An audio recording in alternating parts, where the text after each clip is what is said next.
A new season of The Real Housewives of Beverly Hills is about to begin, sans Lisa Rinna.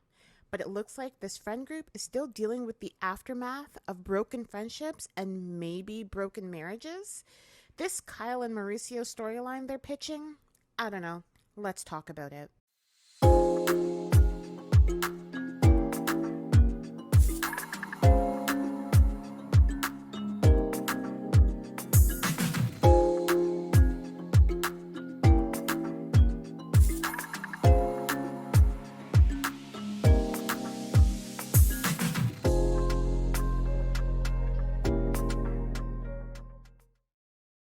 We start the episode with Dorit telling PK that she wanted to arrange a retreat with a healer named Eaglewoman to create some healing in the friend group.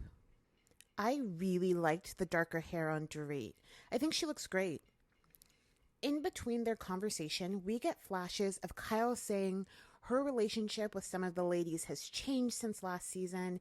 Erika says she's on an island by herself now that Lisa Rinna is gone, and they all kind of make fun of Dorit arranging something out of the box to get them on the same page.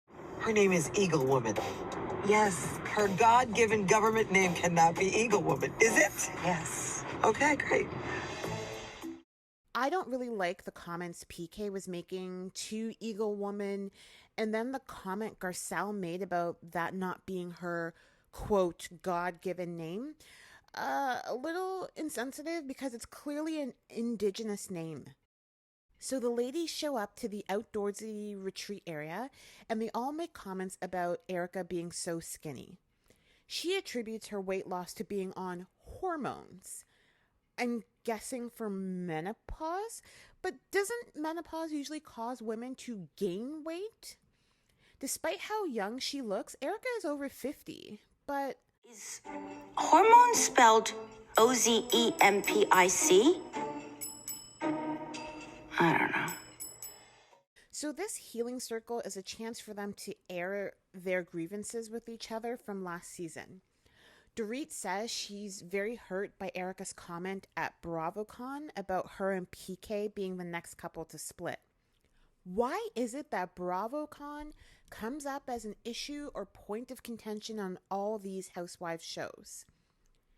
Erika said she didn't want to answer the shady question, but she's a showwoman and she gave the people the shady answer they wanted. Dorit wasn't having that. To the center stage, delivering the line, and then flipping her hair, coming back and feeling very good about herself. That's not a showman. That's a bitch.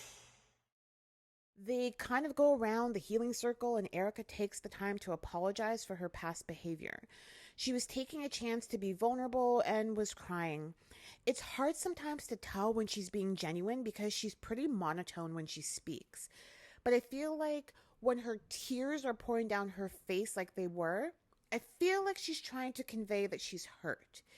It has a bit of a flat feel sometimes, but we'll see how she acts throughout the rest of the season. Kyle then says she really felt alone and unsupported by the group when she was going through all the issues with Kathy.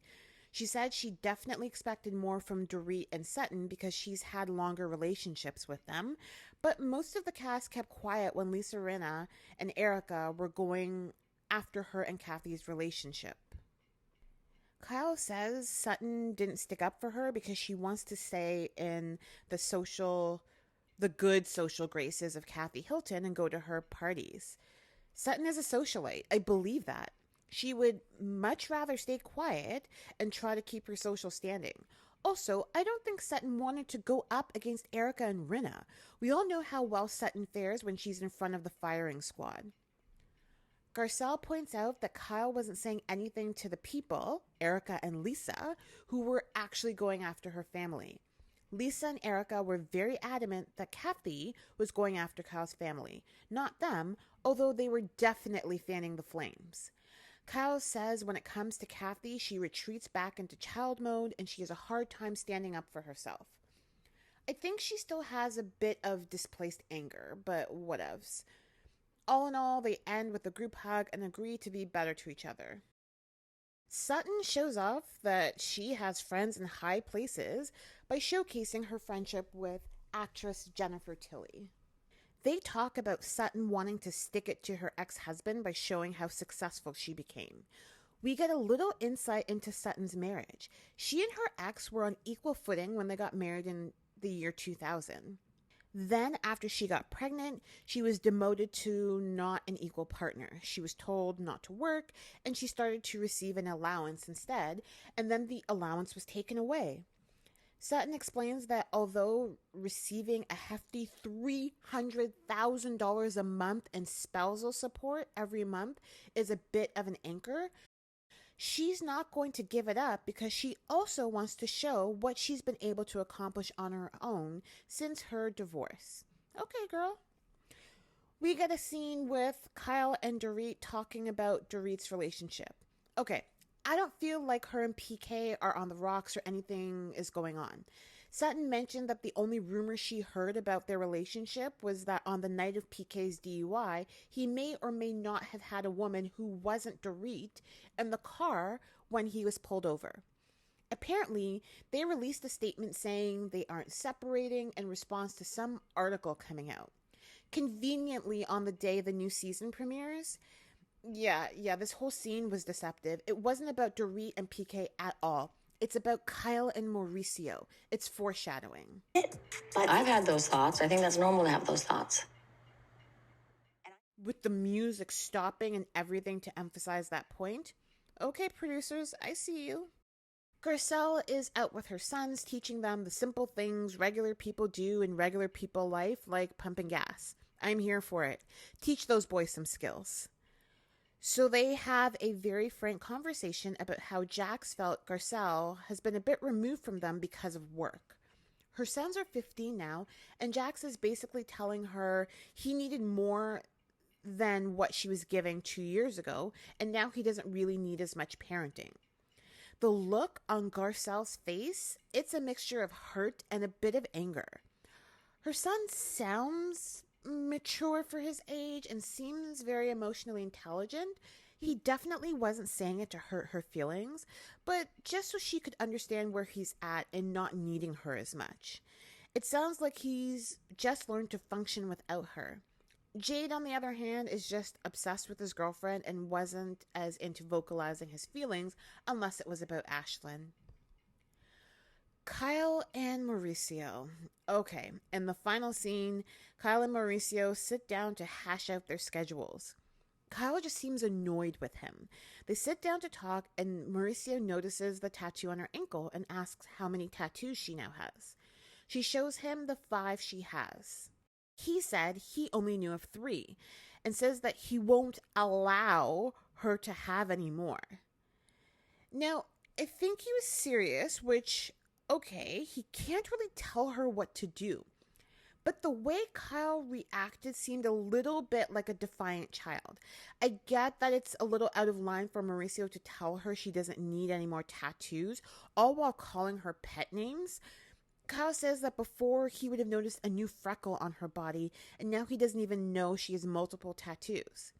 She says she's going to get another tattoo, and he doesn't have any say in it. You don't have a choice. Honey. You don't have a choice. When she leans in and says, "You don't have a choice," she sounds like a petulant child. It's over the top. I get the point she's making. Yep, her body, her choice. But it almost seems like she's doing it because she knows Mauricio doesn't like it. He even says it to her. Do it because she wants it, not because she's rebelling. He can sense it. We now know this whole season is going to center around this relationship, so this is probably the tip of the iceberg. Next week, we get some more real storylines. I want to see Erika and Dorit hash it out because Dorit's confessional commentary was on point this episode. We get more of Garcelle breaking down feeling like she's failed as a mother and more about Kyle and Mauricio's relationship. That's it for this week's episode. What did you think?